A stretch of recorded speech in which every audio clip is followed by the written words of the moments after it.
തദ്ദേശ സ്ഥാപനങ്ങളിൽ നിലവിലുള്ള നിയമങ്ങളിലും ചട്ടങ്ങളിലും ജനോപകാരപ്രദമായ മാറ്റങ്ങൾ വരുത്തുമെന്ന് മന്ത്രി എം.ബി. രാജേഷ്.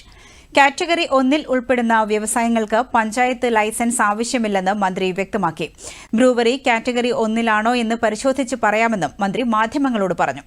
കെട്ടിട നിർമ്മാണ ചട്ടങ്ങളിൽ ഉൾപ്പെടെ പരിഷ്കാരങ്ങൾ ഉണ്ടാകുമെന്നും എം.ബി. രാജേഷ് അറിയിച്ചു. ചട്ടങ്ങളിൽ ഉൾപ്പെടെ ജനോപകാരപ്രദമായിട്ടുള്ള അനേകം മാറ്റങ്ങളാണ് കൊണ്ടുവന്നിരിക്കുന്നത്.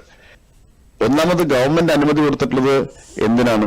എത്തനോൾ നിർമ്മാണ പ്ലാന്റിനും സ്പിരിറ്റ് നിർമ്മാണ പ്ലാന്റിനും ആണ്. ബ്രൂവറി എന്ന് മാത്രമാണ് പറഞ്ഞുകൊണ്ടിരിക്കുന്നത്. പിന്നെ കൂട്ടത്തിലൊരു കാര്യം പറയട്ടെ, രമേശ് ചെന്നിത്തലയും പ്രതിപക്ഷ നേതാവൊന്നും അറിഞ്ഞോന്ന് എനിക്ക് അറിഞ്ഞൂടാ. കർണാടകയിലെ 45ാമത്തെ ഡിസ്റ്റിലറിക്ക് ഇപ്പൊ ഇന്നലെ 350 കോടിയുടെ വിപുലീകരണം ഇപ്പൊ അംഗീകാരം കൊടുത്തിട്ടുണ്ട്. 45ാമത്തെയാണ് വിപുലീകരണത്തിന് അനുമതി കൊടുത്തിട്ടുണ്ട്.